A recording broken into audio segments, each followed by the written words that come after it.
Pessoal, para a gente já ir se conhecendo, né? Enquanto o resto da turma vai entrando aí. Muito prazer, né? Eu sou o Antônio. A ideia do Clube do Livro ele partiu de mim, né? Mas obviamente que foi uma decisão do todo o conjunto, Econature, que é eu e o Gabriel, basicamente. A gente tem outros colaboradores, mas não tão ativos igual a gente, né? Que somos os fundadores aqui. Eu sou biólogo, o Gabriel também. A gente se formou junto, né? Estudou junto, e aí, depois de um tempo de formados, resolvemos abrir aqui o Econatura e começar esse projeto de educação ambiental. E aí tem essas ideias, né? Eu gosto muito dessa parte cultural. Tem o Cine Construção também, que foi baseado num cineclube que a minha tia criou aqui na minha cidade. E a partir disso também veio a ideia do Clube do Livro. E vocês? Vocês são biólogos? São só entusiastas da área ambiental? O que vocês fazem da vida, meninas? Bem, eu sou engenheira florestal Massa. e eu trago INCRA. Então, eu trabalho na área ambiental do INCRA. Ó, que legal. No doutorado em Ciência do Sistema Terrestre no INPE, São José dos Campos. A gente é de São José. Conterrâneos. E a Tamira? Eu me formei em Biologia esse ano e tive só algumas experiências com educação ambiental nos estágios da faculdade. Bacana. Você se formou aonde, Tamira? Eu me formei na UBRA aqui do Rio Grande do Sul, em Canoas. Legal. Nossa. Falando de mim, né? Sou Gabriel, né? Sou biólogo, como o Antônio falou. A gente se formou na mesma universidade, mesma turma, lá na Universidade Federal de Lavras. E depois eu segui um caminho um pouquinho diferente do Antônio, apesar de na graduação a gente ter trabalhado no mesmo departamento, né? A gente trabalhava na ecologia, o Antônio com peixes e eu com mamíferos. E depois eu segui para trabalhar com contaminação de águas subterrâneas. Até foi mês passado, né, Antônio, que a gente teve uma palestra sobre esse tema, né? Relacionado a isso.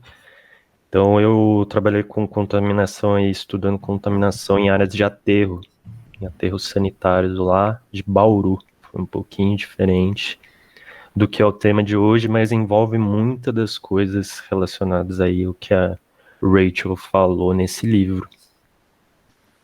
E boa noite aí, Matheus, também. Seja bem-vindo. Boa noite, Matheus. Matheus, a gente está começando a se conhecer aqui. A gente está se apresentando. Se você quiser falar um pouco de você, sua formação, qual que é o seu interesse aqui no Clube do Livro. Pessoal, quem não quiser responder pelo chat ou não tiver microfone, pode fazer pelo... Quem não quiser responder por áudio, né, pode responder pelo chat igual o Matheus, tá? Não tem problema. A gente vai estar de olho também. Opa, boa noite. Estão me ouvindo? Estamos sim. Tudo bem, pessoal? Eu sou o Matheus, eu tenho 26 anos. Eu atualmente estou concluindo meu mestrado acadêmico em Biodiversidade e Saúde na Fiocruz. Eu descobri o clube da EcoNature no LinkedIn e eu achei muito interessante porque, por coincidência, agora que eu estou terminando meu mestrado, eu estou tentando me dedicar um pouquinho mais para a leitura. E, por coincidência, o meu primeiro livro que estava guardado lá na gaveta para poder voltar a ler, né, depois do mestrado, era Primavera Silenciosa. Então, eu estou muito animado, eu espero que seja bastante Primavera Silenciosa foi um livro bacana. Eu também tive muita dificuldade de ler durante o mestrado, cara. Nossa, é muita coisa, muito pegado. Eu já estava um pouco cansado de ler artigo, mas agora eu dei uma parada, já tá tudo pronto já para defesa dia 28, e aí agora eu tô dedicando mais à leitura do livro. Parabéns, cara, Obrigado. Pela defesa. Eu lembro que eu fiz a mesma coisa. Eu terminei o mestrado e aí eu peguei todos os livros que eu queria ler, cara. Li tudo de uma vez, na batida só. Peguei 2 meses e fiquei deitado na cama só lendo os livros, cara. Todos. Não, eu tenho bastante também para ler. E é bom para dar aquela desintoxicada também, da gente ficar acostumado só a ler artigo, daí volta a ler alguma coisa, vamos dizer, um pouco mais leve, né? Sim, com certeza. Dá uma esparecida na cabeça. Sim. Além de mudar um pouco, né? No mestrado, querendo ou não, você foca muito em artigos só do tema que você está trabalhando, né? Então, quando você sai, você quer ler os livros, você vai ler livro de vários temas diversos, né? Eu, Sim, inclusive, sim. li o Primavera Silenciosa dessa maneira. Terminei o mestrado e foi um dos primeiros livros que eu quis ler. Falei, nossa, terminei o mestrado, agora eu vou voltar a ler. Aí eu catei, peguei e comprei Primavera Silenciosa na hora. Ele e vários outros, né? E aí comecei a ler os livros todos. Sim. No mestrado, 2 anos que você fica frenético, né? Quando você sai até perdido. Nossa, nem fala.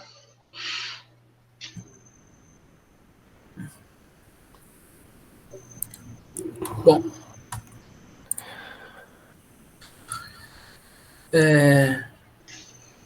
Gabriel, vamos dar início, cara? Já é 7h10. E aí o pessoal vai entrando, porque sempre tem aquelas pessoas que vão entrando um pouco mais atrasado, né? Nesses eventos. E aí eles vão pegando o papo aí com ritmo. Então, pessoal, só para a gente, antes de começar, né, falar alguns dos planos que a gente tem aqui para o Clube do Livro, né? Se a gente começar a ir para frente mesmo, né? A gente tem, igual eu falei para as meninas, Matheus, a gente tem também um cineclube, que ele é diferente. O cineclube a gente faz inscrições pontuais. Mês a gente define um filme para discutir, né? E as inscrições são pontuais. Aqui a gente tem um projeto um pouco diferente. A ideia é que aqui as inscrições sejam mantidas, né? Então, que as pessoas que estejam participando, elas venham para os próximos encontros, né? E a gente vá construindo esse conhecimento acerca dos livros, tudo junto. E não só realizar os debates. A gente também tem o plano de, no futuro, né? Dependendo do andar da carruagem, né? Desenvolver outros projetos com todo mundo que participa. Por exemplo, rodas de leitura, né? Que a gente pode fazer pelo YouTube, e aí pega um livro ou um conto, alguma coisa, e lê para um público específico, entre outros tipos de projetos, né? Inclusive, essa parte ela é aberta para todos os membros e participantes do clube, né? Para darem as suas ideias. Ah, vamos fazer um projeto assim, assado. E aí a gente conversa, né, e tenta desenvolver. Então, já para deixar isso aqui para vocês, né? Se vocês tiverem alguma ideia que vocês acham que são bacana, que acham que seja bacana, né, para desenvolver com o pessoal aqui do clube, a gente vai estar sempre aberto, né, para discutir e colocar o projeto em andamento. E outra coisa também é a sugestão de livros. Sugestão de livros também é sempre aberto, né? Não sei se vocês viram agora no grupo do Econatura e do Clube do Livro, né? Teve o Mário que postou lá um negócio que não era muito associado do livro aqui. A gente falou lá, né, que a ideia ali não é para a gente ficar fugindo muito do tema. Não impede que a gente coloque algum livro que fale sobre temas que envolvam esse cenário político, convenhamos, até desastroso, né, que a gente vive hoje. A gente não discorda do que o Mário colocou lá, né, a gente até concorda bastante. Mas a gente tem outro grupo, que inclusive o Renato, que acabou de entrar aqui, né, ele participa do outro grupo, ele sabe que no outro grupo essas manifestações são mais comuns, né, e não tem essa questão da gente falar, olha, pessoal, da maneira, a questão ali é só respeito, né, obviamente, você perdeu o respeito, aí também, aí foge bastante do que a gente quer. Mas, então, livros, pessoal, fiquem à vontade, qualquer livro que vocês tenham vontade de conversar, vocês podem lançar pra gente, que a gente, obviamente, né, vai ver se ele encaixa na ideia do clube, mas todos são livres. Inclusive, acho que o Renato também, né, Renato? Você propôs um livro lá no começo do Dawkins, não propôs?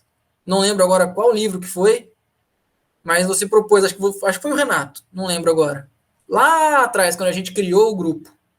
Inclusive, boa noite, Renato, boa noite, Vivian. Muito bem-vindos ao nosso primeiro encontro. Se vocês quiserem se apresentar, por favor, fiquem à vontade, né? Antes da gente também continuar falando. Sônia, você me permite só uma coisa antes para ajudar Claro. o pessoal? Pessoal, só uma coisa, a gente está gravando essa conversa porque a gente tem o costume de gravar tudo que a gente faz, tanto para poder depois compartilhar com outras pessoas para elas assistirem também. Então, já deixar claro que se alguém não quiser que compartilhe coisa do tipo, avisar a gente de antemão, que a gente não compartilha essa gravação, a gente deixa só pra gente, para também depois a gente poder analisar, ver como que a gente pode melhorar isso e por aí vai. E só uma outra coisa aí, quem quiser, como o Antônio falou anteriormente, quem já estava aqui, quiser se manifestar pelo chat, só não tem problema, se manifestar através da voz também, liberar a voz para falar, não tem nenhum problema. Se sintam livres para isso. Só isso. Bom, só confirmando, não foi o Renato que indicou o Dawkins, agora eu não lembro quem foi, depois eu procuro lá nas mensagens, né? Mas acho que teve alguém que indicou o Relojoeiro Cego, que eu lembro que foi o livro que foi indicado, que pode entrar na lista. Então, quem tiver indicações pode deixar aí, né? O nosso próximo encontro vai ocorrer daqui 2 ou 3 meses, agora eu não lembro direito quanto tempo a gente marcou, tá lá no estatuto, 2 meses. E aí é só indicar os livros que a gente define. A ideia é definir nas próximas 2 semanas o livro, né? Para dar tempo das pessoas lerem. Mas, bom, passaram esses primeiros recados, né? Falar um pouco sobre o livro, pessoal. A maioria aqui eu sei que o Renato estava lendo, o Matheus falou que também começou a ler, né? A Gisele também falou que já leu uma vez, né? Estava relendo agora. A Tamira e a Vivian, não sei se elas leram, a Tamira leu? A Tamira eu não lembro o que ela respondeu. A Tamira falou que não tinha terminado, eu acho. Não, já estava na metade do livro, é verdade. A Vivian chegou a ler? Primavera Sem Rosa? Oi, boa noite. Eu não consegui terminar de ler, mas estou lendo ainda. Não, beleza. Mas então vocês têm ideia, né, do que se trata o livro, né? Que é a questão, principalmente, né, de agrotóxicos, né, contaminação, não só do meio ambiente, mas a contaminação que chega na gente também, né, e que acaba sendo uma rede intrínseca, né, de envenenamento ambiental que envenena tudo ao nosso redor. É um livro antigo, ele é um livro diferente dos livros modernos, né? Eu estava até conversando com o Gabriel sobre isso ontem, eu acho, que é um livro onde é focado num estilo de escrita, né, de repetição, para que a gente fixe o conteúdo, né? Ele não é um livro onde a gente tem uma fluidez maior, ele é um livro onde a gente tem repetição de informações, né, de conteúdos, né, para fixação. E eu estava conversando com o Gabriel, isso é uma característica meio comum de livros mais antigos, que se perde atualmente até por conta, né, da sociedade que a gente vive hoje, né, uma sociedade com muita informação, onde as pessoas não têm mais foco e concentração, né, tem dificuldades de concentração e foco, né, que acabam fazendo com que esse tipo de livro acabe sendo um pouco maçante às vezes. Isso está muito comum. Mas ainda assim, né, é um livro que ele tem uma grande qualidade, né, um dos primeiros livros que vem falar de meio ambiente, utilizando uma linguagem um pouco mais lúdica. Inclusive, eu gosto de falar isso para os meus alunos, né, que essa questão de ser lúdico na hora de falar sobre o meio ambiente ajuda muito. E que, inclusive, o jeito que a Rachel Carson consegue cativar, né, os leitores dela no começo do livro é com aquele primeiro capítulo, né, Uma Fábula para o Amanhã, onde ela conta uma história que é real, mas não é real. Não sei se vocês sabiam disso. Ela é uma história que ocorreu. Todos os fatos que ela narra, né, naquela cidade fictícia que ela cria em Uma Fábula para o Amanhã, são histórias reais. Ela compilou um monte de impactos que ela observou, né, em diversas cidades, especialmente dos Estados Unidos, mas também de outros cantos do mundo, né, informações que ela obteve, e ela compilou e criou aquela cidade fictícia, né, onde ela chama atenção, onde as pessoas se interessam para saber, nossa, mas o que aconteceu ali então, que aquela cidade que era maravilhosa, do nada, não tem mais nenhum passarinho cantando, nenhuma ave cantando, né? Então, ela começa por ali, e aí depois ela vem com informações, né, ela vem fazendo analogias, especialmente com a questão da radioatividade, né, com a questão da guerra nuclear, da Guerra Fria, né, das armas nucleares, né, da intoxicação, porque era algo que estava muito em voga na época, então era uma associação fácil de se fazer, né, transferir a associação do que o pessoal já estava conhecendo, que eram os problemas da radioatividade, para contaminação por agrotóxicos, em especial, né, o DDT, que inclusive não é mais utilizado nem no Brasil, mas parou de ser utilizado recentemente, né, não faz tanto tempo assim.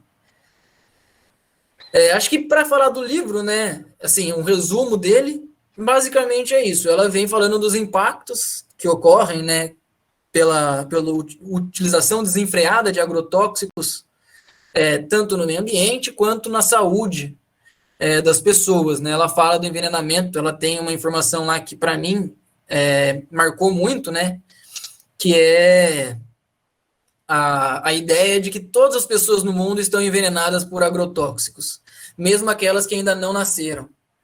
E isso, para mim, impactou muito, né? Se parar para pensar que você não tem escolha, você já nasce contaminado e você vai crescer sem ter muito como fugir disso, né? Por mais que a gente tente hoje em dia procurar alimentos orgânicos, né? A gente sabe que a gente nem sempre consegue fugir desse problema. Tem alguma coisa para pôr aí, Gabriel, com relação ao livro, para começar? Então, como o Antônio falou, né? Como eu disse ontem com ele, a gente estava conversando, o livro traz essa... Talvez um pouco que eu falei com o Antônio, de a gente está em 2021 e alguns dos assuntos que ela fala no livro são assuntos que a gente, querendo ou não aqui, desde criança vem ouvindo. Então, às vezes, a leitura desse livro se torna um pouco maçante, pelo que o Antônio falou também, o estilo de escrita que é um pouco antigo, que é aquele de reafirmação, e também porque a gente conhece esse tema, e principalmente quem é da área ambiental está bem familiarizado com ele. Mas eu acho que uma consideração muito relevante é a gente pensar que esse livro foi publicado em 1960, onde a gente não tinha quase...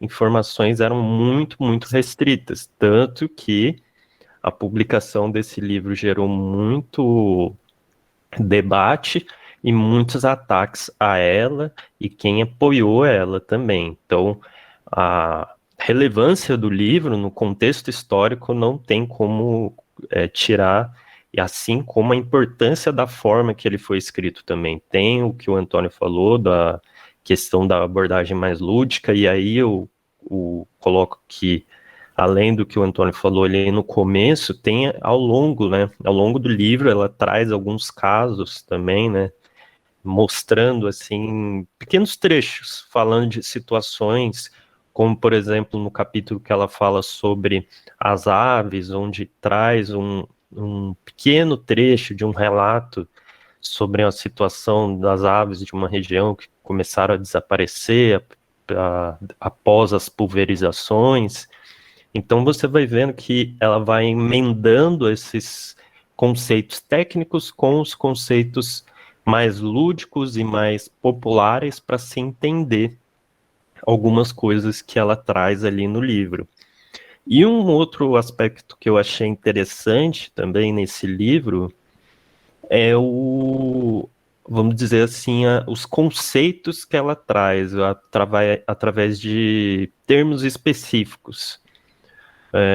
Já no começo do livro, se eu não me engano, ali no capítulo 2, ela já traz um termo que é bem interessante, que já coloca assim você para pensar, que ela contrapõe a questão de chamar de inseticida e chamar de biocida.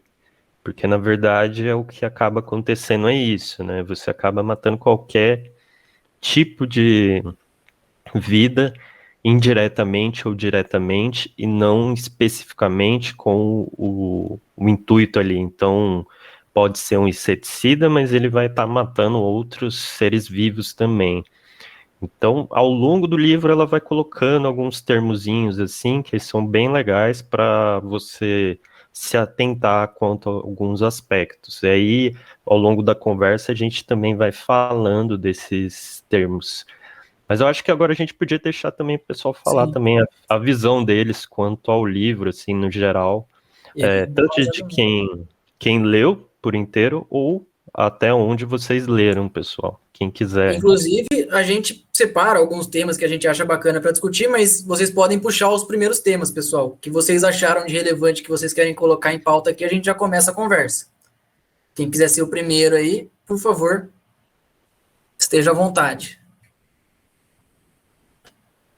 Pode ser pelo áudio ou pelo chat, pessoal. E não precisa ficar com vergonha. Exatamente, né? Estamos aqui todos para conversarmos. Estão me ouvindo? Estamos sim, Renato. Pô, então, acho que uma coisa que mais deixa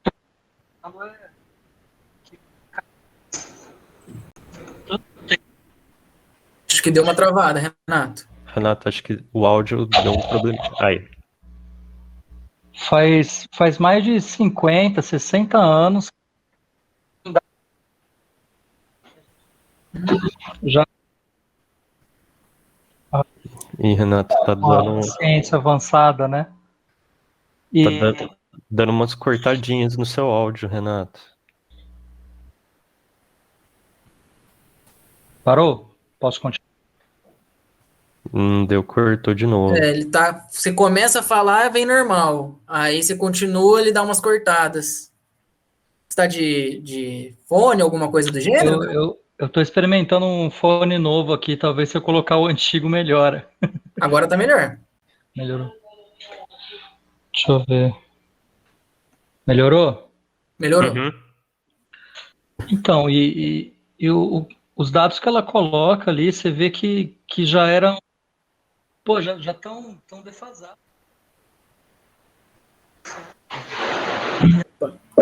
Ainda tem essa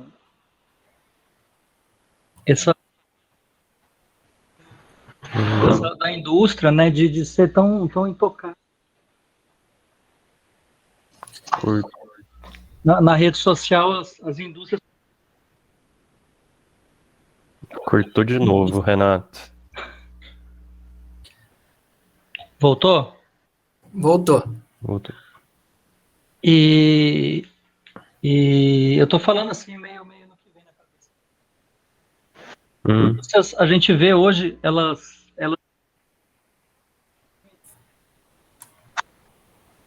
Acho que saiu de novo, Renato. Nossa. Você quer tentar trocar? Eu vou trocar aqui. Vai papeando aí, gente. Beleza. Enquanto isso, quem quiser se manifestar. Pessoal. Não se sintam acanhados.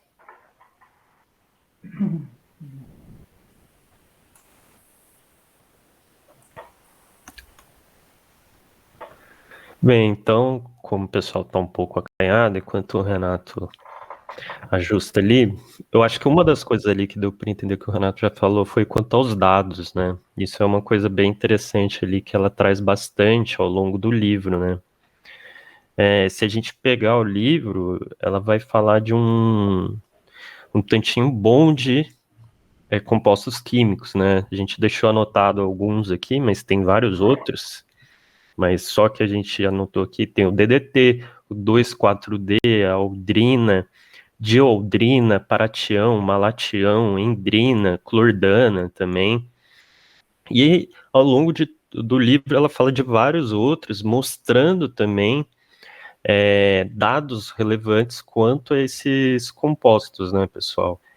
E uma coisa que ontem eu e o Antônio a gente estava conversando, né? Apesar de esse livro ter aí, vai ter quantos anos já, Antônio? Sim, 70. 70 anos Não, já. 60, desculpa. 60 anos já. Muitos desses compostos ainda são usados, né? Isso chama atenção. Obviamente, a utilização de alguns foi barrada, como o DDT, principalmente por causa dessa publicação, né? Mas uma coisa que eu até estava comentando com o Antônio que foi engraçado, eu estava lendo o livro, né? E aí no dia que eu estava lendo o capítulo que fala do malatião, né? E coincidentemente fui mexer no Instagram. Tem um amigo que ele é paisagista e ele compartilhou uma publicação de um perfil de paisagismo que exatamente falava sobre malatião. Falava da recomendação de se usar malatião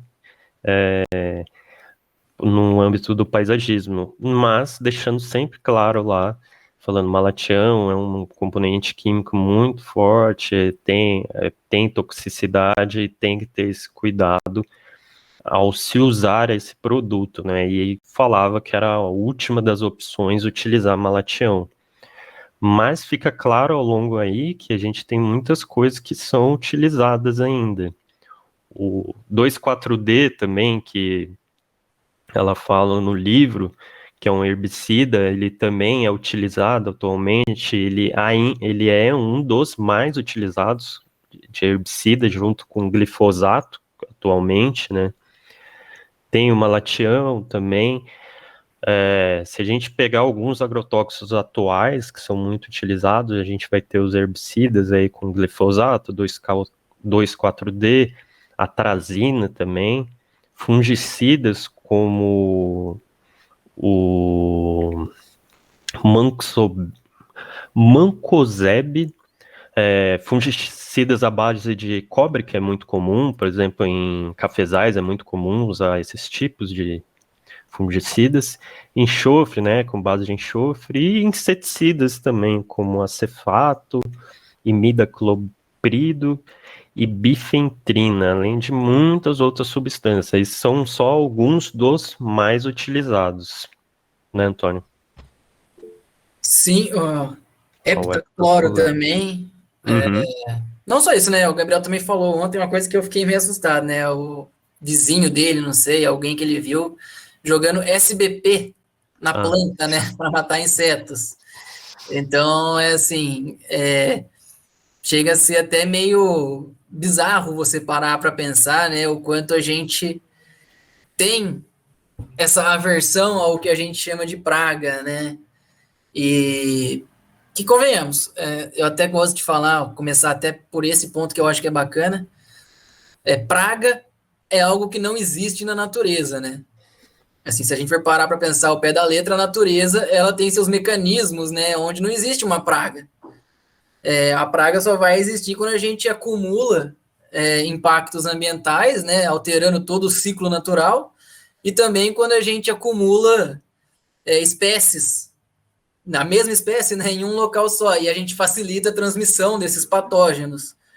Então, até isso, né, a gente combater pequenos insetos em casa e tudo mais, com SBP, por exemplo, eu particularmente estava falando para o Gabriel que eu não entendo nem a ideia de usar fumo para combater cochonilha, que o pessoal começa misturar fumo com água, né, para espirrar na planta para combater cochonilha.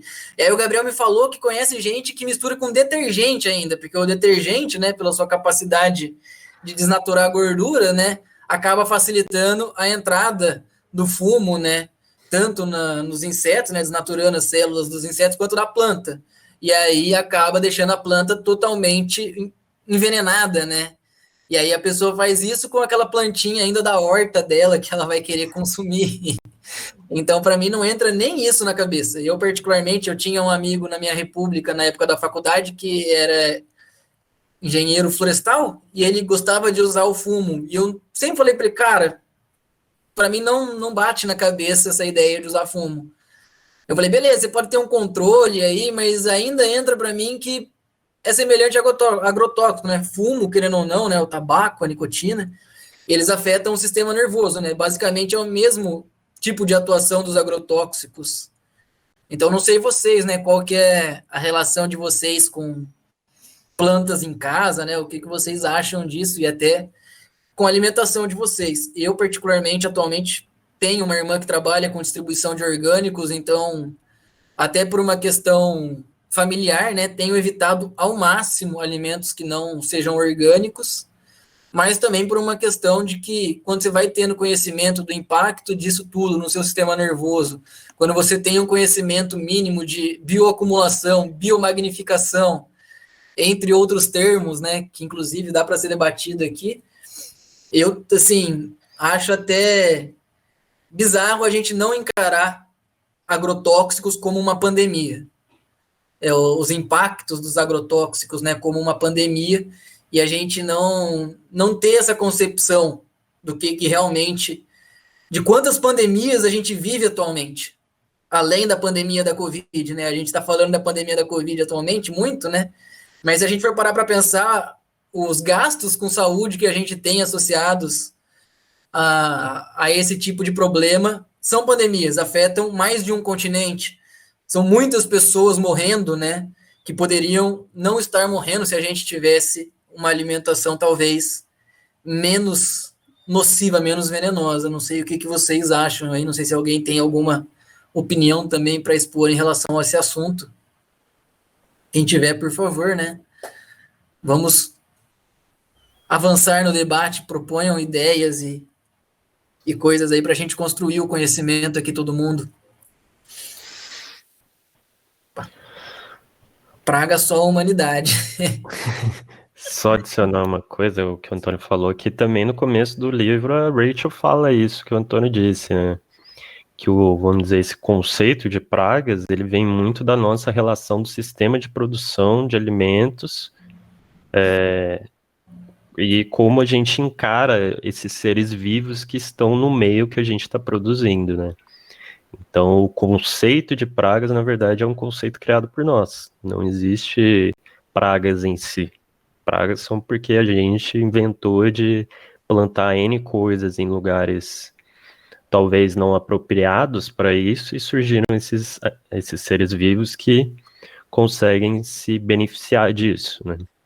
É capaz que se a gente pegar praga ao pé da letra, realmente, praga seja só a humanidade. A única espécie que naturalmente conseguiu se dispersar e gerar impacto em todas as outras, né? Talvez, se a gente for parar para pensar o que é uma praga, realmente seja somente a nossa espécie. Acho que nessa o Renato aqui mandou bem, até se a gente for olhar. Que tá certo mesmo. Ao pé da letra, né? Sim, exatamente.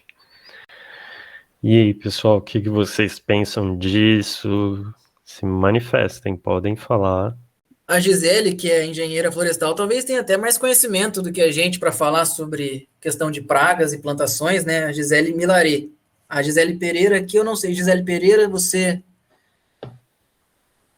Tudo bom? Boa noite, né? Você entrou por último aqui, acho que não demos boa noite para você ainda.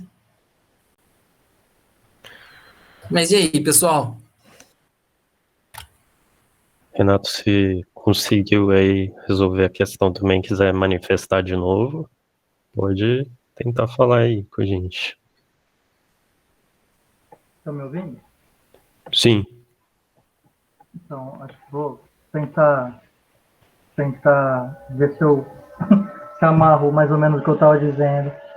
E são dados assim que naquela época já tinha uma pesquisa avançada e não sei se de repente, né, essa edição mais recente do livro talvez tenha atualização, mas acho que não, né, para não mexer na obra da autora. E essa coisa parece que é como essa total dificuldade de comunicação com as empresas. O porquê da empresa é como se fosse Deus, cara. A gente acha que está conversando com as empresas e aí aquela viagem que eu estava comentando naquela hora, né? Hoje em dia, as empresas, pelas redes sociais, elas se colocam toda próxima, né? Toda amiga do consumidor e tal. E ainda assim, está muito devagar, por exemplo, um processo das empresas mesmo investir, por exemplo, numa redução de produção de embalagem plástica. O plástico está comendo solto, a gente está...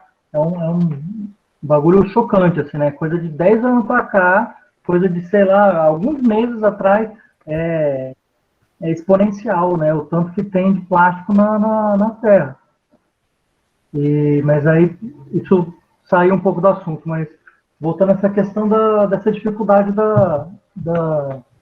do porquê que, mesmo a ciência tendo esse grau de evolução lá em 1960, a indústria já era um bagulho, um negócio já inalcançável. Não consigo entender isso, cara. Eu acho que tem até uma subversão, né, de ideias. Por exemplo, quando a gente trata a utilização de agrotóxicos como revolução verde. Traz-se uma ideia, né, de uma revolução que vai ser benéfica para a humanidade e para todo mundo, e no final das contas não é, né? Inclusive, recentemente Eu vi, inclusive, e isso é engraçado porque a gente já fala de Revolução Verde, né? Eu vi o Bolsonaro recentemente fazendo um elogio à Revolução Verde, né? Que graças à Revolução Verde a gente tem alimentos, a gente tem uma produção agrícola sustentável. Ele falou bem assim, uma produção agrícola sustentável. E aí o cara foi criticar o Bolsonaro. Só que aí ele veio falar, que Revolução Verde é essa que eu não conheço? Nos últimos 2 anos a gente só tem impacto ambiental. Então a gente também tem um problema que é que as pessoas mesmo que estão querendo defender o meio ambiente também não sabem a real história, né? Que inclusive é o que o livro traz, né? A história lá de 1960, que ela vem falar da Revolução Verde, o impacto da Revolução Verde no meio ambiente. Então, o cara que, em teoria, estava lá para criticar, né, uma postura altamente equivocada, né? O Tio Carson mostra que esse comentário do Bolsonaro está equivocado, né? E a pessoa mesmo que vai fazer a crítica também não consegue fazer a crítica por falta de conhecimento e porque ela automaticamente associa a Revolução Verde a algo positivo. Então, essas empresas, né, tudo isso que o Renato falou, né, utilizando também, subvertendo algumas coisas, né, alguns termos, alguns conceitos, para meio que, digamos assim, ludibriar, né, disfarçar um pouco os impactos. E aí outra coisa, né, que me chamou muita atenção ultimamente, né, eu recentemente mudei de casa, e aí atualmente eu não tenho TV a cabo, não quis assinar mais, né, a gente tá tão com Netflix, as coisas, você não quer mais ficar assinando televisão a cabo, acabei largando mão. E aí, de vez em quando, você coloca na TV normal, na TV aberta para assistir, né, e eu tô impressionado com a quantidade de comerciais que passam na TV aberta falando do agro é pop. Ou seja, uma campanha gigantesca, né, em defesa do agronegócio, em defesa de todo esse sistema de produção altamente impactante. Então, não só as empresas estão próximas e se fazendo de amigas, né, como elas têm alto valor, alto investimento, né, em propaganda, e também tem pessoas altamente criativas, né, para conseguir utilizar termos como Revolução Verde em seu favor. Sendo que, na verdade, assim, se for parar para ver, a Revolução Verde foi o que aconteceu lá em 1945, né, com a utilização massiva de agrotóxicos. 1945 não, né, na década de 40, desculpa. A gente associa sempre ao final da Segunda Guerra Mundial, mas começa por ali, né, mais ou menos na mesma faixa. Eu não sei se alguém aqui já conhecia a Revolução Verde, né? Já tinha ouvido falar disso? Só adicionando o que o Antônio falou, eu acho que isso entra muito lá também no greenwashing, né? Fazer a propaganda verde, que virou a moda, né? Mas retomando assim um pouco, eu acho que esse problema da indústria, e até uma coisa que ela cita lá também, e foi um problema que ela levou também para publicar esse livro, porque quando saiu o livro ela sofreu muito embate da indústria, que já era forte na época, né? E teve muita pressão para os meios de comunicação, principalmente jornais, naquela época, não divulgarem esse livro, né? Resenhas e afins. O aspecto é que a gente pensa, às vezes, como uma indústria como um modelo isolado, né? A gente pensa, por exemplo, vamos dizer aqui, a Bayer. Tem a Bayer lá, só que a Bayer não é mais a Bayer só. A Bayer é um consórcio que envolve um tanto de indústrias embaixo do seu chapéu, né? E aí, quando você vai ver, a Bayer tem a Bayer que trabalha com agrotóxicos, mas tem uma empresa dentro da Bayer que trabalha com meios de comunicação, com meios digitais, porque eles vão investindo em diferentes ramos para conseguir manter o lucro do sistema ali, do conglomerado de empresas. Obviamente, quando começou isso lá antes, né, da Rachel, né, não era tão complexo assim, e foi se tornando complexo e foi se tornando cada vez mais isso que o Renato falou, né? A gente tem, em teoria, empresas fazendo uma comunicação horizontal, né? Ou seja, se comunicando em pé de igualdade com a gente, mas quando vai fazer as mudanças realmente na prática, elas são totalmente verticais, né? Ou seja, tá lá no topo uma coisa que ela quer mudar, só que você que está aqui embaixo pedindo essa mudança, quem está lá no topo não faz. Então aí vem essas coisas bizarras, como o Renato citou, embalagem de plástico aumentando, aumento de uso de agrotóxicos, aumento de não sei o quê. É sempre desbeneficiando o meio ambiente. Eu acho que até eu comentei isso com o Antônio outro dia, que a gente tava tendo o Big Brother agora, né?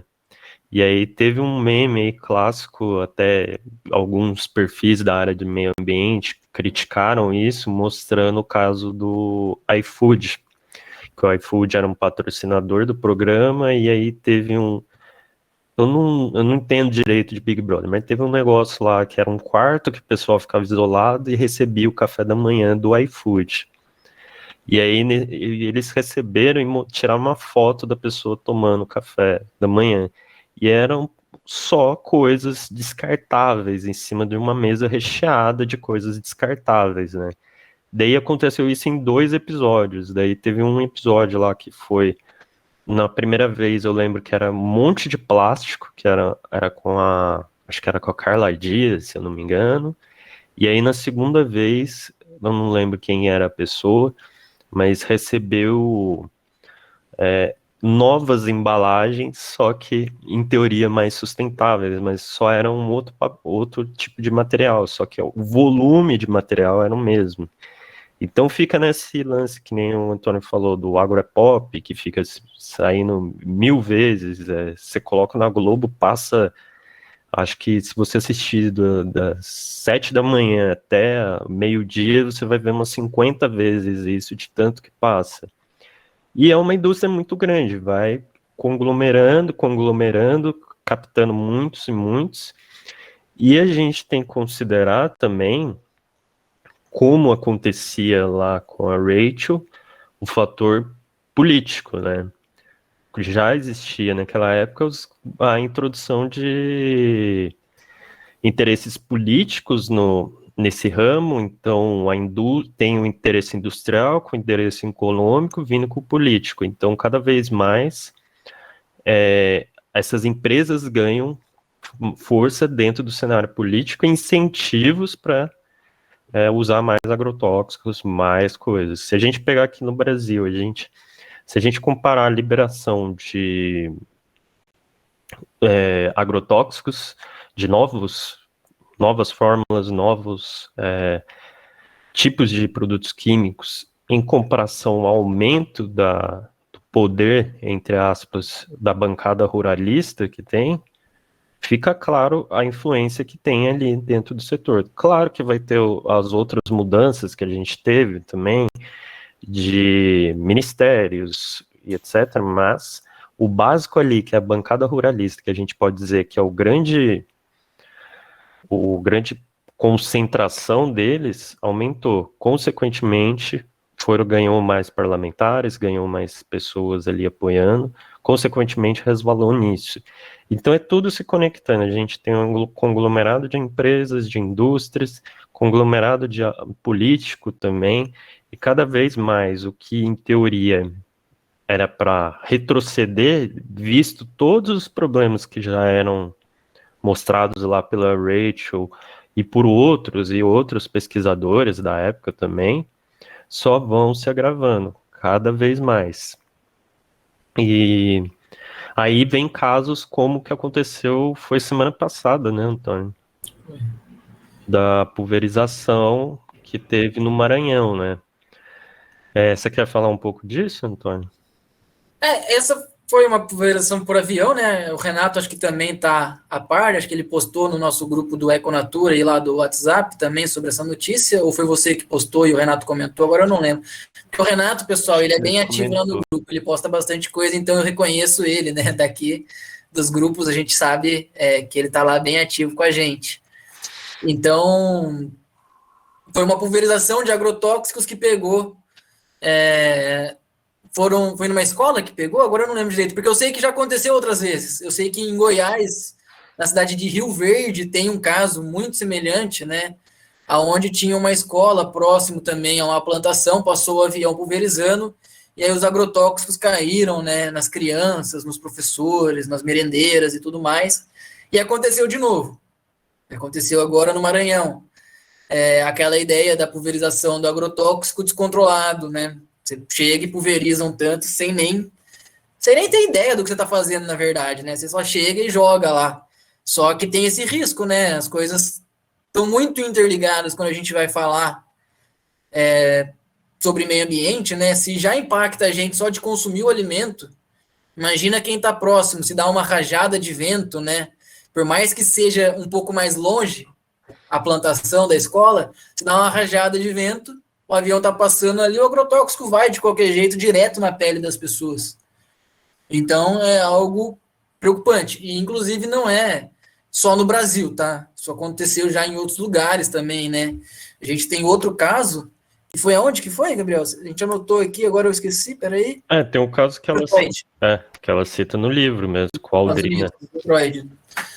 Que também é a mesma coisa, é uma pulverização descontrolada, sem pensar. Não é sem pensar, né? O pessoal pensou bem, eles simplesmente só não ligaram para isso. Simplesmente acharam que é mais barato, vai render mais, vamos lá. Só que, assim, é um prejuízo muito grande.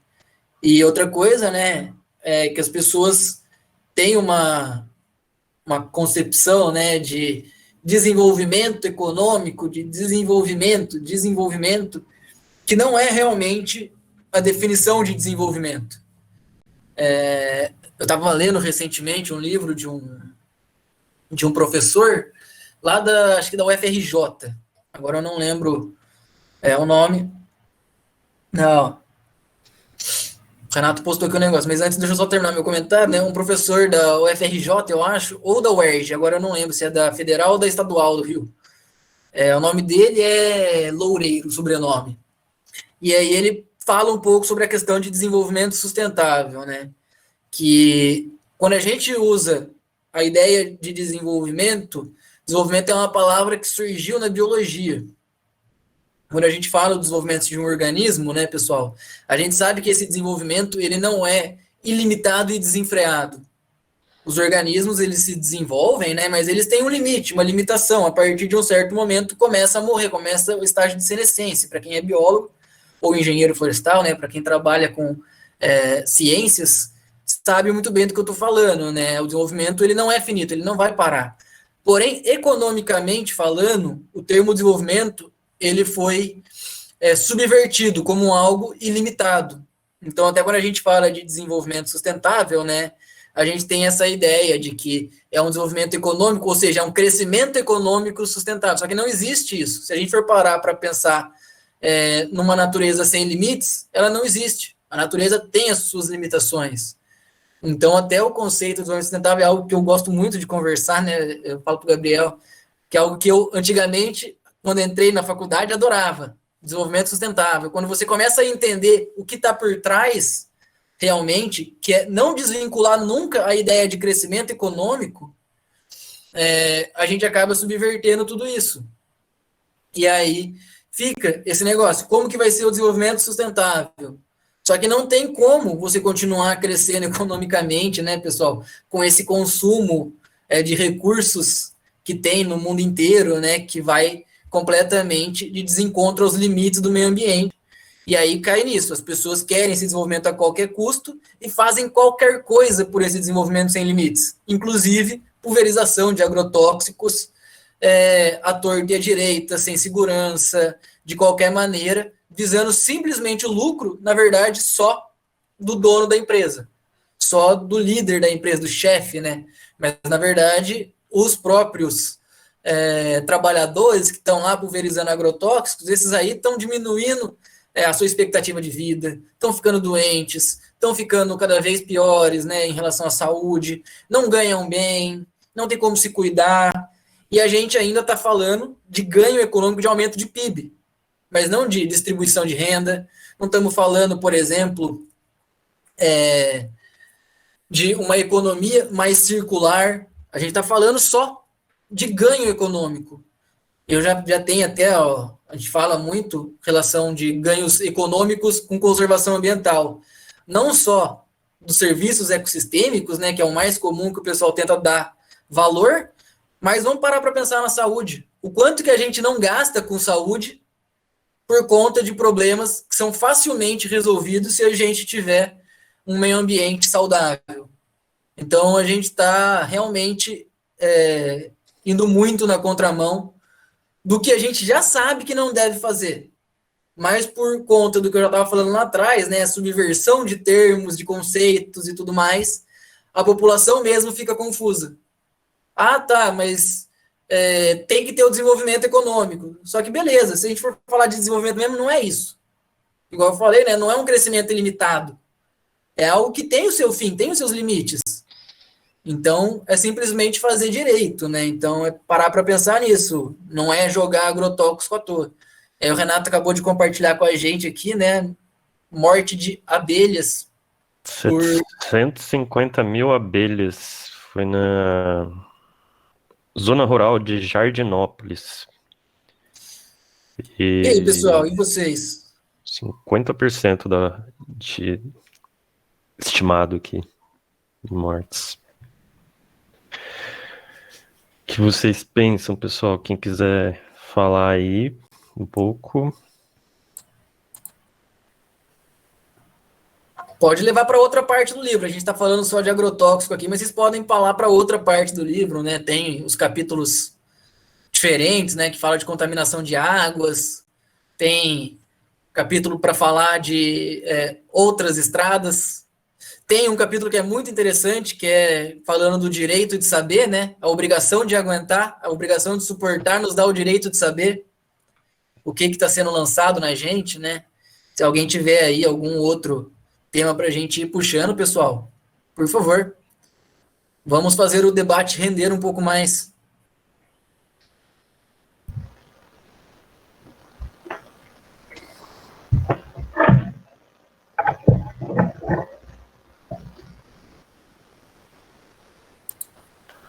Renato?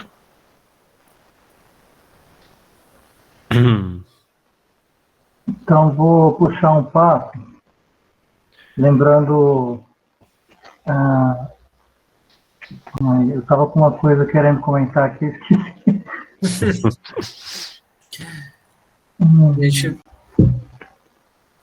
Não, conversa aí que eu vou lembrar. Tranquilo. Eu vou aproveitar então para a gente falar um pouco de animais. Vamos falar um pouco de fauna, então. Já que o Renato passou aí a questão das abelhas, né?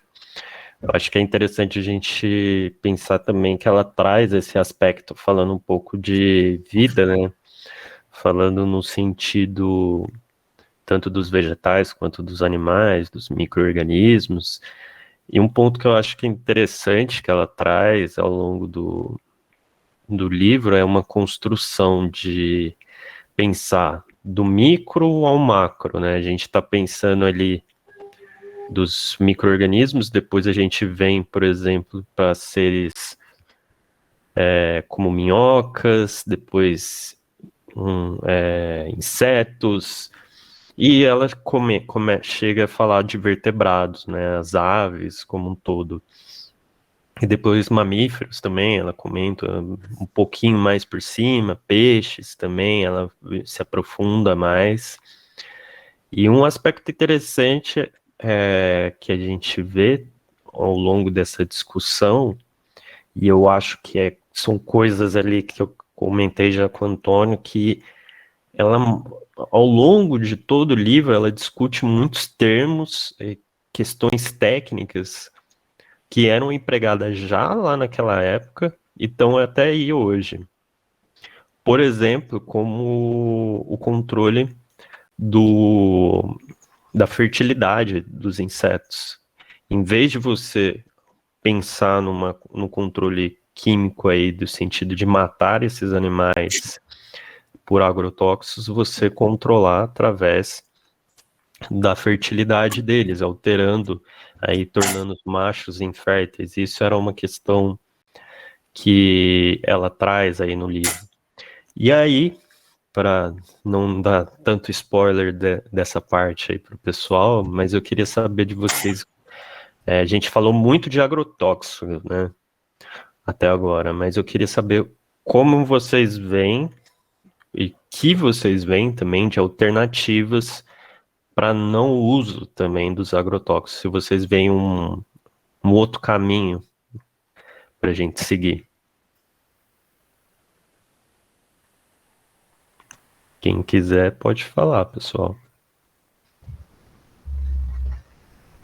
Quando o Antônio comentou do uso do fumo, eu fiquei até curioso de saber o que será que a gente poderia usar, porque é muito comum, cara, com qualquer um que a gente conversa, pô, tem uns pulgão aqui, o que eu faço? A coisa mais comum que tem é o povo falar, não, faz um chá de fumo, e se o fumo você comentou que é prejudicial, vixe, rapaz, então não sei. Então, eu nunca fui a fundo para saber se o fumo ele vai prejudicar a gente diretamente quando aplicado, né, através de chazinho espalhado. Mas na minha cabeça nunca fez sentido, porque ele é uma droga que afeta o sistema nervoso, né? Por isso que é usado para controle de pragas. Então, na minha cabeça não faz muito sentido você jogar isso na planta e depois consumir a planta. Sei lá, a não ser que seja uma planta ornamental, que você só quer deixar ela esteticamente bonita ali, beleza. Mas eu também não sei a fundo realmente o que fazer nesse caso. Mas eu nunca vi muito sentido. É isso que eu quis dizer, né? Que na minha cabeça nunca fez muito sentido, especialmente depois que você começa a entender como é que as drogas atuam no sistema nervoso e como é que o fumo, no caso, né, acaba atuando. É uma droga estimulante do sistema nervoso central, né? De um impacto bem grande, né, no nosso corpo. Então, Permite um comentário? Claro. Eu acho que isso cai muito outra coisa que ela traz aí, né? Que tudo está conectado. Ela frisa isso bastante no livro. Se a gente pensar no rolo de fumo, né? Que geralmente é o que o pessoal recomenda fazer essa técnica, né? Em teoria, ele é um pouco mais leve do que se a gente pegar um cigarro ou coisa do tipo, que vai ter muitas outras substâncias tóxicas. Só que a gente tem que pensar, e aí falando de contaminação, tanto de agrotóxico, qualquer coisa que a gente pegar aí. Modelo básico, né? A gente vai ter uma fonte geradora de contaminação. E aí ela vai poder ir por diferentes meios. Ela pode ir pela água, entrar no solo, ela pode ir para o ar e por aí vai. Por exemplo, nesse caso aí do vaso, a gente vai ter um vaso, colocar o fumo, né, a mistura de fumo aí nessa água, que seja em forma de chá, seja em forma de deixar o fumo ali algum tempo na água até ele liberar substâncias e tal. Você vai estar colocando isso, pode ser pulverização, né? Eu já vi, geralmente o que a galera faz, pulveriza ali. Eu já vi gente falando também de colocar na terra também. Eu não entendi isso até hoje, mas, enfim, a pulverização é mais comum. Entrou em contato, a gente sabe que vai poder ter troca de a substância aí para planta. Porém, pode acontecer o quê? Molhar essa planta. Em teoria, o que está em cima da planta ali na base, vamos dizer, na folha, no caule, qualquer coisa, vai escorrer junto com a água. Escorrendo, vai cair no solo. Caindo no solo, vai infiltrar. Infiltrando, vai chegar na raiz. Chegando na raiz, a planta vai absorver. E aquilo vai acumular, como é falado no livro, a bioacumulação. E aí, por exemplo, se for sei lá, vamos falar uma planta qualquer, uma couve aqui, que é muito comum ter cochonilha em couve. Você pega essa couve, depois você come, indiretamente você comeu as substâncias ali. Então é a mesma questão lá do SBP, que o Antônio falou, que eu comentei com ele. É a mesma coisa com o agrotóxico. Por exemplo, um caso clássico aí que eu tinha citado, os componentes à base de cobre, né, que são muito utilizados agora, nem tanto assim, mas são um dos mais utilizados. Café usa muito isso para combater fungicida, né? Fungos. consequentemente contamina o solo. A questão ali do cobre, só que muda uma coisa, é que o cobre não tem a capacidade tanto de infiltrar no solo, ele fica mais retido nas camadas mais externas do solo, mas mesmo assim contamina solo. Então é tudo um ciclo, como a Rachel fala, né? E aí o que ela fala também, né? É as alternativas. E aí vem essa questão até do uso de outros seres para ajudar nisso. E ela expõe muito do aspecto do controle biológico. Então, cochonilhas, pulgões, etc., serem controlados por outros insetos. Se eu não me engano, ela cita o caso Joanin, né, que fala no livro. Ela cita outros casos, né, de outros insetos que acabaram chegando, né, que a gente sabe aí, animais invasores, que a gente costuma chamar, né, que eles chegam indiretamente, são trazidos indiretamente. Até teve um Giro da Semana, que é o nosso podcast, né, que a gente faz semanalmente, a gente comentou sobre uma vespa, né, que ela acabou chegando indiretamente através de navios para os Estados Unidos, da Ásia, assim. Uma forma de controlar, né, seria introduzindo outros seres vivos, é o controle biológico que ela fala. Então a gente sempre tem que procurar essas alternativas para controlar. Assim como ela propõe aí, como eu disse, a alteração de características de fertilidade,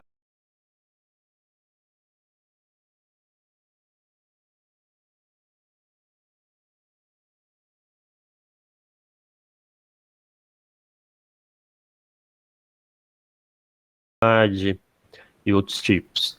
Só que ela deixa bem claro, né? Às vezes isso vai demandar complementação de técnicas, né? Como ela dá um exemplo ao longo do livro, ela fala do mosquito normal, aqueles que geralmente tem na rua, perto de lixo. Ela fala que se a gente for fazer um controle, por exemplo, por fertilidade desse animal, é inviável, por causa do grande número de mosquitos que existem na natureza. Mas se a gente for fazer um controle de fertilidade com anófeles, ele é tipo um Aedes, vamos dizer assim, parecido com Aedes. Isso é mais viável, por quê? Porque ele tem um número menor, então é muito mais fácil de controlar e você liberar indivíduos na natureza para fazer esse controle. Então ela deixa bem claro que existem as limitações desses outros métodos. E ela contrapõe isso exatamente a explicar por que os agrotóxicos são tão colocados na indústria, são tão utilizados. Por causa do modelo de produção, o modelo do imediatismo. Então, em vez de você esperar 1, 2 safras para você conseguir recuperar algum problema que tenha na sua área, não, você precisa para ontem essa produção.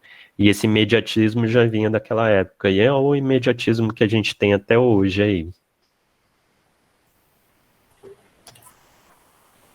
Bem isso. E aí, pessoal? Todo mundo quietinho? Se quiserem fazer perguntas, levantar algum tema, pode mandar pelo chat, pessoal. Eu ia fazer só um comentário, assim, bem simples mesmo, bem bobo, mas uma vez um professor meu de ecologia, ele falou que às vezes a resposta está na natureza. Para certos problemas. E assim, só uma experiência bem simples mesmo. Em casa eu moro em apartamento, mas mesmo assim eu tenho muita planta em casa, tanto plantas ornamentais como também algumas hortaliças. Alguns temperos que eu gosto de cultivar para uso próprio mesmo. E aí eu lembro que muito engraçado, começou a dar muito mosquitinho, cochonilha nas minhas ervas, nos meus temperos, e a primeira coisa que eu fui fazer foi ir no pet shop procurar algum veneno, alguma coisa que acabasse com isso. E aí depois eu pensei, poxa, mas deve ter alguma alternativa. E aí, o que eu fiz foi, eu peguei 2 vasos médios, assim, mais ou menos do tamanho das minhas jardineiras, e eu plantei 2 alecrins, 2 pés de alecrim, assim, um de cada lado, e acabou, não tem mais mosquitinho, não tem mais cochonilha, o alecrim simplesmente, ele repele, sabe, é um repelente muito forte. Eu falei, poxa, às vezes as respostas estão na natureza, a gente pode usar tanto fauna como flora a nosso favor. E o alecrim, além dele ter me auxiliado a acabar com essa, digamos assim, entre aspas, nessa praga que estava dando ali nas minhas plantinhas, eu ainda consumo ele. Né? O alecrim é um ótimo tempero para comida, então, assim, só um exemplo bem simples mesmo. Alecrim é bom demais, alecrim é anti-inflamatório, que isso. Sim. Bacana, cara. Não tinha pensado nisso, mas deve ser por vários motivos, né? Talvez tenha substâncias ali, cheiro que afaste. Tem várias coisas, igual o Matheus mesmo falou e o Gabriel, né? Essa questão aí de usar realmente a natureza a nosso favor. A natureza em si, ela controla pragas, né? Igual a gente falou, praga não existe na Exatamente. natureza. Então, a própria natureza, ela controla isso. Se a gente for para olhar. E outra coisa que o Gabriel falou também, que eu achei bacana ali, né? Que foi a questão de estar tudo conectado. Que a Rachel traz isso, né? E que a gente também uma vez conversou, a gente fez uma live, uma vez um bate-papo com um professor que trabalha com contaminação de águas marinhas. E aí ele fez um comentário, né, que é muito o que a Rachel fala. Que ele fala, cara, não adianta você falar de contaminação de água e achar que é só da água aquela contaminação. A água evapora, então contamina o ar. Depois chove, cai no solo, contamina a terra. E a gente tem o ciclo. Então, quando a gente contamina a água, a gente está contaminando todo o meio ambiente. Quando a gente contamina o ar, a gente está contaminando todo o meio ambiente. Quando a gente contamina o solo, a gente está contaminando todo o meio ambiente. E as espécies também estão conectadas com tudo isso, né? Se a gente tira o nosso alimento da natureza, é óbvio que a própria natureza vai estar contaminando todos os alimentos, né? E todas as espécies que procuram alimento e que servem de alimento. Então, a própria natureza serve como controle e a própria natureza mostra para a gente que qualquer impacto que a gente faça vai voltar para a gente nesse ciclo, né, que eu acabei de falar, né, tudo que vai na natureza, tudo se recicla, né, a natureza, ela vive disso, ela vive de um ciclo gigante, a gente morre e a gente vira adubo, por assim dizer, né, e aí volta para a terra, vem de novo, e por aí vai. Acho que era o que eu ia comentar aquela hora, mais ou menos, até que foi o rumo que o Gabriel pegou. Esse lance da teia, né, da cadeia alimentar, a humanidade chegar e, esse bicho aqui tá em excesso, vamos exterminar esse aqui. Além de fazer uma cagada, de ir lá envenenar e matar um monte que não tinha nada a ver com a história, vai gerar o desequilíbrio do predador que vai ficar sem, ou então o que seria predado por essa espécie que sumiu, aí vai ser outra praga que vai virar, né? Então, mesmo com várias histórias aí, desde sempre de casos assim, ainda continua essa mesma técnica totalmente que historicamente não dá certo, né, de querer exterminar uma espécie. Vai dar ruim nesse ciclo aí, né, cara? Exatamente. Aproveitando só falar em cima da fala do Matheus, né, isso é uma coisa também que a Rachel traz no livro, né, que são conceitos aí do que a gente chama hoje de agroecologia, principalmente, agroflorestas, e lá no livro ela chama como administração vegetal. Então é você usar a favor do seu interesse, né? Utilizar diferentes espécies vegetais para fazer essa produção que seja uma ajudando a outra. É a ideia do consórcio, né? Então, o que o Matheus acabou fazendo é um consórcio. Então, é mais uma alternativa ao que o Renato também falou, tinha comentado, né? Do fumo, como que faz também, né? São alternativas como essas e que ela já vinha falando, já eram coisas muito antigas que já vinham sendo aplicadas. E isso aí, principalmente, né, a gente tem que considerar que é uma coisa também que a gente fala muito aqui, tanto eu quanto o Antônio, que são conhecimentos tradicionais, né? Muito de saber eu vou plantar isso com isso, porque eu sei que isso vai plantar alguma coisa, ou isso vai melhorar a disponibilidade de alguma coisa no solo para essa outra planta. Vem de conhecimentos tradicionais, foi testando e tem até hoje. E é mais um daqueles termos que ela coloca aí no livro que é bem interessante a gente pensar também. Permacultura, né, cara? O Sim. conceito de permacultura, sei lá, às vezes vai da vivência, dos contatos que a gente tem. Teve uma época que eu achava que, agora o mundo vai andar, porque a permacultura tá bombando. E, de repente, não sei, tem a impressão que agora quem tá envolvido nisso não tá mais tão em evidência, ou sei lá, se veio o trator do Agropop e passou por cima também, né? Mas... Eu acho... Pode terminar, Renato, desculpa. Não, é isso, o lance o Agropop aí que a gente está falando e tal. Na real, tudo isso que a gente está falando é consequência e está amarrado com monocultura, né, cara?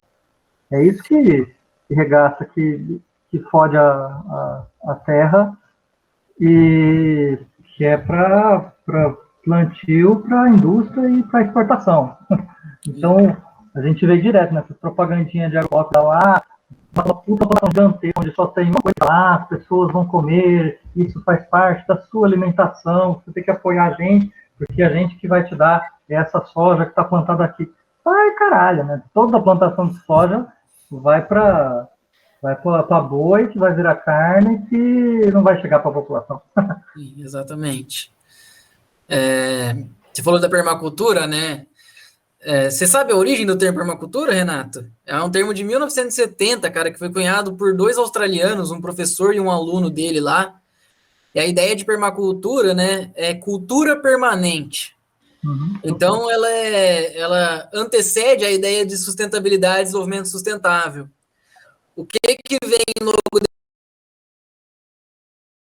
depois, 2 anos depois, né, vem desenvolvimento sustentável, lá na Conferência de Estocolmo, né, no relatório de Brundtland, eles criam a ideia de desenvolvimento sustentável. Então, eu acho que o que acontece? Teve-se a ideia da permacultura, só que a ideia da permacultura ela vai tirar todo o poder do agronegócio. Então, a ideia, ao invés de defender a permacultura, você cria um novo termo que basicamente vem defender um ideal semelhante, mas a gente sabe que não é bem assim, né? Que seria sustentabilidade, sustentação, permanência e sustentação, né? Ambiental, se for parar para pensar, elas teriam equivalência, né? Seriam meio que sinônimos. Então, permacultura, ela seria basicamente o predecessor de sustentabilidade. Só que o que na minha concepção, né, pessoal, o que eu acho que acontece? A ideia de desenvolvimento sustentável, né, é um relatório relatório feito por países europeus para falar de um desenvolvimento que seja ambientalmente sustentável, mas utilizando os modelos de produção europeus, americano, né, que é a produção em massa. Então, a gente subverte aí, mais uma vez, né, uma ideia que poderia ser muito bem utilizada. E eu também sou muito fã da permacultura. Quando você vai ler sobre permacultura e entender, você entende o quanto que isso é bacana, porque permacultura não é só plantação, tá, pessoal? Para quem não souber muito bem, quem tiver curiosidade, até sugiro, né, procurar os e-books do grupo Ipoema, que é um grupo aqui do Brasil que fala sobre permacultura. Eles explicam direitinho tudo isso. Então, a permacultura ela não é só a plantação, é o desenvolvimento de toda a cidade de maneira que ela seja ecologicamente viável, né?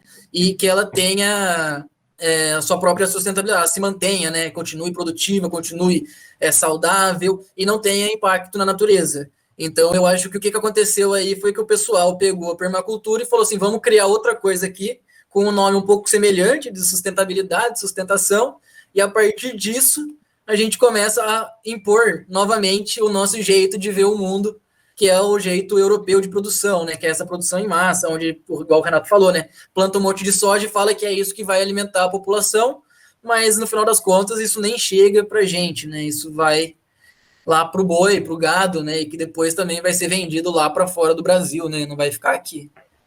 Então, na minha cabeça, o que eu imagino que foi mais ou menos isso. Talvez nem tenha sido consciente, né? Mas meio que né? Substituiu a permacultura rapidamente pelo desenvolvimento sustentável. Só que a permacultura é diferente do desenvolvimento sustentável, né? Que utiliza um modelo europeu de desenvolvimento, a permacultura não. A permacultura preconiza, né, a adaptabilidade para cada sociedade, para cada padrão de vida, né? Então não vai utilizar um modelo único de desenvolvimento. A permacultura ela vai se adaptar a cada região onde as áreas econômicas, países. Eu acho que a gente não tem tanto conhecimento sobre a cultura. Eu acho que quando vão falar de meio ambiente, fala de desenvolvimento sustentável. E aí você mantém um modelo de produção. Enquanto a permacultura não, é local. O desenvolvimento sustentável e o comprometimento do lucro mesmo, de ter o recurso ambiente, mas não ter o lucro com distribuição de renda também. E dentro dos conceitos da permacultura, que são muitos, né, que a gente está falando, tem a questão da economia solidária, da cultura do escambo, né, do valor da coisa pela coisa, assim, tipo, buscar superar essa necessidade do capital e do dinheiro ali, do valor papel, né? Exatamente. É bem isso. Desenvolvimento sustentável, querendo ou não, ainda vai atrás do lucro. E a gente, querendo ou não, tem uma ideia de que quanto maior a gente não, né? No caso, não estou falando da gente especificamente aqui, né? Mas a sociedade, de maneira geral, tem aquela ideia de que quanto maior o PIB, melhor para a sociedade. Mas não é bem isso. O PIB é só acumulação de riqueza, né? A gente está precisando de outras coisas. Acho que todo mundo aqui, né, que já é um pouco mais inteirado da área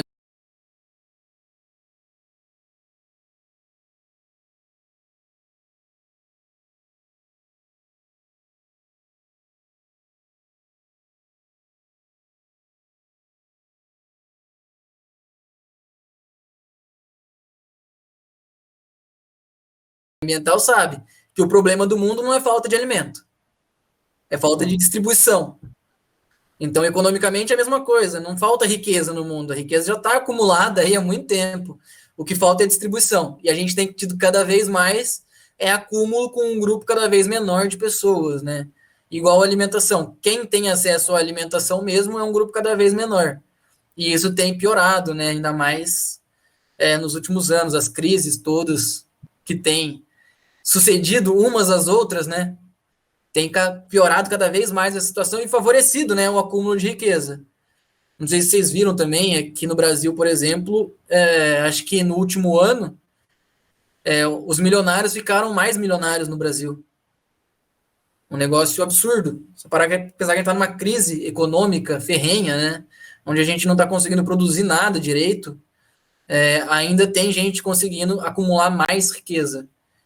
Então, eu acho que cai nisso, cai na ideia de que desenvolvimento, do que é posto para a gente como sustentável, né?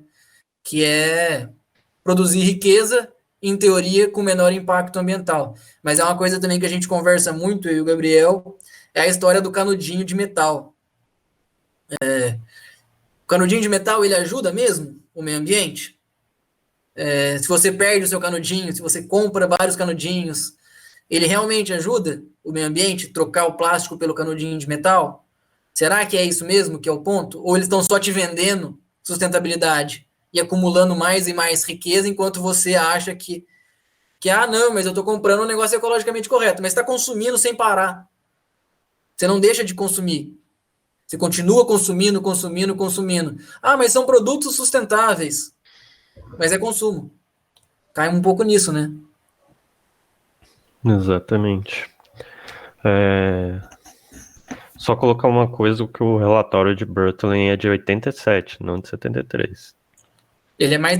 não, o desenvolvimento sustentável ele é de 72. Não. Então não foi no relatório de Brundtland que Não, foi no relatório de Brundtland, só que o termo já existia antes, mas aquele termo lá, desenvolvimento, pensando nas gerações futuras, como o padrão, ele é do relatório de Brundtland, que é de 87. Perdão, então, pessoal, Mas histórico contextual é que... Mas também é que tá tudo envolvido lá. Antes já tinha essa discussão. E só falando do relatório e colocando em cima disso que vocês falaram, se a gente vê a composição de quem formava a equipe do relatório, fica bem claro para quem foi escrito esse relatório também.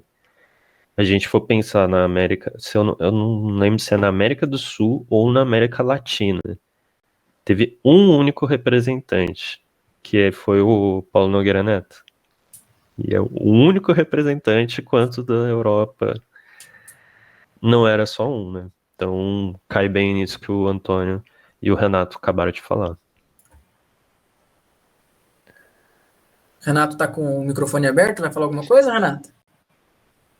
O lance do canudo é que daí, quando o capitalismo vê que está tendo um movimento de conscientização, ele vai lá e tenta dar um jeito de tirar a casquinha dele, né? Mas o lance acho que seria mais no sentido de suprir quem vê essa necessidade, né, da utilização do canudo. Então, tipo, o canudo de metal, com certeza ele vai evitar de sei lá quantos canudos que são usados por, sei lá, uma semana, um dia. Uma pessoa que antes falava, eu gosto, eu preciso de usar canudo, se ele tivesse toque de, bom, já que eu quero usar canudo, então vou usar esse de metal aqui, né? Mas tem essa questão, lógico, né? É um material que vai para a natureza, vai demorar mais ainda do que o plástico, né? Quando ele estiver lá na natureza para se decompor. Mas enquanto utilitário, talvez seja interessante devido a reduzir o uso do plástico mesmo, né? Mas será que aí não seria mais vantajoso, sei lá, canudos de bambu? Ah, sim, com certeza. Algo do gênero? Porque, e aí também outra coisa, né? Você falou, quem tem a necessidade de utilizar canudo. Gente, convenhamos, quem tem a necessidade de utilizar canudo? Desculpa, mas, assim, pode até ser um pouco mais gostoso tomar um refrigerante com canudo e tudo mais, mas não é extremamente necessário. Ninguém vai morrer de tomar o negócio no copo sem canudo. Então, na verdade, uma necessidade que, na verdade, ela não existia. E a partir disso, cria-se... Tamira falou que eu ia falar. No caso de pessoa com deficiência, tudo bem. Mas esses são casos específicos. Não é um caso generalizado. Um caso específico exige medidas específicas, eu concordo. Uma pessoa com deficiência, beleza. Você vai lá e cria uma adaptação para aquela pessoa. Mas ali é um caso específico. Pelo menos é assim que eu enxergo, né? Eu enxergo que o próprio mercado, ele cria necessidades que não existiam, né? E faz você acreditar que é necessário o canudo para você sobreviver. E aí, quando você cria uma consciência ambiental de que o canudo é mau, eles falam, tá, mas você ainda tem necessidade de usar o canudo, né? Então deixa eu te dar uma outra alternativa aqui. E, na verdade, ele continua te vendendo. Pelo menos, assim, é uma visão pessoal, mas é o que eu enxergo, né? Eu esqueci que eu ia falar agora. Mas então, o que a Tamira falou é o que eu ia comentar também. Tem essa questão do pessoal com deficiência, pela questão se eu não me engano, o plástico é o melhor para eles, pela questão de flexibilidade e também de temperatura também. Tem um lance assim. Eu não me recordo, que faz bastante tempo que eu vi isso uma vez. Mas, ao mesmo tempo, é isso. Tem a questão não justifica uma coisa aumentar a produção em função, vamos dizer, um grupo tem uma coisa. O grande lance é que o mercado subvertém para vender. Eu discordo um pouco do Antônio do ponto de colocar só o mercado nesse aspecto de vilão. Eu acredito que sim, o mercado faz uso dessa manobra, né? Que a gente sabe, vai ter o copo de plástico, o copo de não sei o que, o copo que fica lá, aquele menorzinho assim, vai ter os canudos, vai ter o veículo compartilhado, mil opções para você ser mais eco. E, na verdade, é só para aumentar o seu consumo, na real. Mas aí vem o pressuposto de o mercado faz isso, mas e o meu direito de decisão também sobre isso? Sempre, eu não vejo muito nexo, às vezes, colocar a culpa só no mercado, enquanto o direito de decisão tá pra gente. Mas, ao mesmo tempo, eu vejo a questão que nem todos têm esse direito de decisão ao ponto de ter o conhecimento para saber ter esse direito de decisão também. Então, existe um limiar aí que eu acho que é difícil também de entender como funciona esse limiar, mas eu acho que é importante a gente não jogar para a questão do mercado também só. Pessoal, alguém mais quer colocar alguma coisa antes da gente finalizar? Só comentar sobre essa questão do consumo. Hoje eu tava vendo um vídeo de uma guria, acho que ela tinha uns 4 anos. Ela dizia pra mãe dela comprar um batom, um blush pra ela, porque aí com isso ela ia parar de usar tinta no rosto, porque a mãe dela tinha que comprar. Então, desde cedo, os pais dizem, preciso comprar isso, preciso comprar aquilo. Os filhos entendem isso como algo normal e também colocam em cima dos pais que eles têm que comprar as coisas para eles. Então, é o tipo de cultura que a gente está tendo. E a gente cria necessidades que a gente talvez não precise. Exatamente, eu concordo com isso. Até o Gabriel falou, né? Não dá para colocar tudo só no mercado, né? Tem o direito de decidir do cidadão, né? Mas aí ele até fez o contraponto, né? Que os cidadãos às vezes não têm informação para ter esse direito realmente existindo, né? E eu acho que esse é o ponto principal. Eu acho que beleza, o mercado ele pode não ser 100% culpado, mas ainda a parcela de culpa do mercado está na casa de 95% para mais, na minha opinião. Porque, querendo ou não, as pessoas não têm informação suficiente para tomarem decisões conscientes. É o que a Rachel Carson fala. A nossa... Como é que ela fala? Deixa eu até ler aqui o título. Como é que é? A obrigação de suportar, né, nos dá o direito de saber. Só que a gente não está sabendo. Então, a obrigação de suportar o meio ambiente impactado, né, nos dá o direito de saber o que está impactando o meio ambiente. Só querendo ou não, né, a maior parte da população não está sabendo ainda para poder ter esse poder de decisão que fatalmente vai mudar, né? Se toda a população tiver esse poder de decisão real, isso vai mudar provavelmente os rumos do mercado. Só que eles não deixam a gente ter, né? Isso de maneira completa, pelo menos assim. É o que eu enxergo. A gente nunca sabe exatamente tudo. Sempre tem uma pulga atrás da orelha. Quando alguém vem falar para mim, isso aqui é sustentável. Cara, na minha orelha já vem uma pulga. Já vem, sustentável até onde, cara? Onde que tá também ali o pulo do gato? Tem certeza? Vamos ver. Vamos analisar tudo direitinho para ver, né? E a gente não tem, geralmente, todas as informações para ter certeza que aquilo realmente é sustentável. Então, eu acho que cai um pouco nisso. Eu lembrei o que eu ia falar agora. Era vocês tinham falado do canudo de bambu, né? A gente só falar pra gente tomar cuidado, pessoal, quando a gente pensar nas 1000 possibilidades que a gente tem. Claro que algumas vão parecer que são mais sustentáveis em relação a outras. Mas a gente tem que trabalhar com um conceitinho que tanto eu quanto o Antônio aqui a gente fala bastante, que é ciclo de vida de um produto.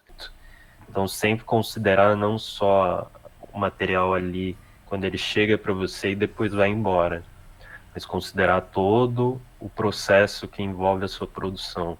Só para dar um exemplo rápido e direto aqui, tinha uma colega de mestrado que ela trabalhava com ciclo de vida, e durante a graduação dela, ela fez uma análise em banheiro de shopping, se compensava, era mais sustentável secar sua mão naquele aparelho, naquele secador automático, ou utilizar um número específico de folhas de papel. O que ela acabou descobrindo? Que é mais sustentável secar com folhas de papel, se eu não me engano, era de 3 folhas no máximo. Então, apesar da gente achar que pode ser pelo secador lá, tem essas pegadinhas aí. Então, só analisar isso. Renato, quer colocar alguma coisa, Renato? Sobre essa questão dos materiais, assim, né, das coisas que às vezes são como sustentáveis, que às vezes são trazidos como sendo sustentáveis. Um exemplo meio doido que eu vi recente, a camiseta, tecido feito com garrafa PET. E aí, putz, isso aí toca o coração daquele consumidor que eu faço para ser sustentável, o cara vai lá felizão, fala, nossa, vou usar uma camiseta de reciclada. Só que não é tão sustentável porque tem que ver a questão do que tem os materiais misturados ali, né? Então, aquele tecido, ele vai chegar alguma hora, por mais que você use para sempre, até seu bisneto use, vai chegar uma hora que ele vai estar lá na natureza e ele não vai ser um tecido só de algodão, ele vai ficar mais difícil ainda de se decompor, porque vai ter o plástico misturado, né? Então, às vezes, essa palavra reciclagem, ela é muito pop, já tem muito tempo já, a gente tem que superar isso, né? Tem que ir atrás da produção com material que é biodegradável, se possível até comestível, né? Tem até outra coisa, né? As mensagens que isso pode passar, né? Às vezes eu fico pensando, né? Que mensagem isso passa para uma cabeça um pouco mais desinformada? Ah, camiseta reciclável, que legal, né? Então arranjou um jeito de reciclar a garrafa PET. Ah, então agora eu posso comprar refrigerante em garrafa PET e tudo em garrafa PET o tempo inteiro. E aí a pessoa aumenta o consumo de garrafa PET dela achando que, mas eu tô mandando para reciclagem, então não tem problema. Só que não é bem assim, né? Querendo ou não, ainda tem a produção das garrafas, né? Então, cai nisso tudo. Acho que essa foi a cilada, sei lá se mundial, mas no Brasil, muito tempo, muitos anos já que acontece isso, que as pessoas falam, eu estou usando isso aqui, mas é reciclável.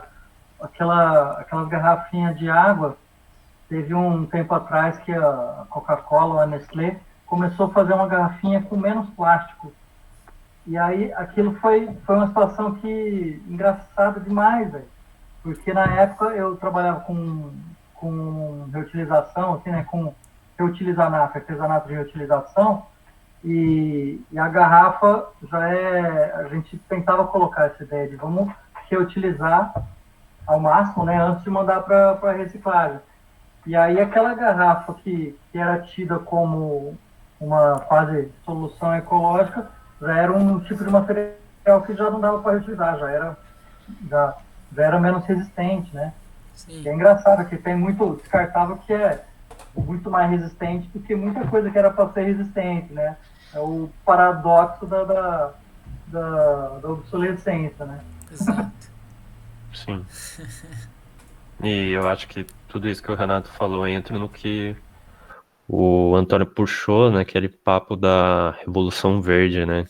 Às vezes a gente tem um monte de conceito aí que tá na nossa boca, cotidiano, mas realmente a gente não sabe o que é. Por exemplo, o reciclar e reaproveitar, a gente lançou um e-book falando sobre construção de cenários sustentáveis. E a gente fez entrevista com profissionais que trabalham na área de cenografia. Dá para contar no dedo quem realmente sabia a diferença entre os dois termos. E além disso, né, o pessoal falava que sabia, mas quando você ia ler realmente o que eles definiam os dois termos, não sabia. Então tem essa falsa ideia de saber o que é e como aplicar, né? Eu acho que podemos finalizar, né, Antônio? Se ninguém tiver mais nada que queira colocar nesse momento, sim. Nosso primeiro encontro, pessoal, a gente marcou com 1h30, mas dependendo do andar nos próximos, se vocês quiserem aumentar o tamanho do encontro, né, quiserem Menos conversar um tímidos. pouco mais, ficarem menos tímidos também, né, falarem um pouco mais, a gente pode ir desenvolvendo mais. Se alguém quiser colocar mais alguma coisa, até relacionado ao livro, ou até outro assunto, né, a gente já fugiu um pouco, né, já vai indo, mas é sempre assim, né, a gente começa com um tema e vai seguindo e vai puxando outros assuntos. Se alguém quiser colocar mais alguma coisa aí, pessoal?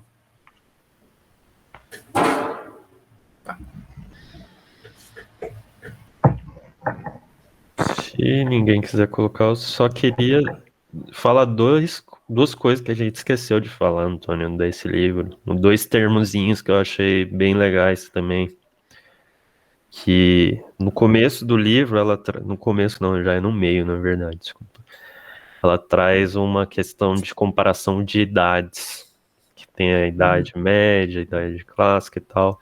E ela fala que naquela época naquela época não, um pouquinho antes, né, já tinha entrado na idade dos venenos, que era a idade de começar a usar agrotóxico a rodo, né?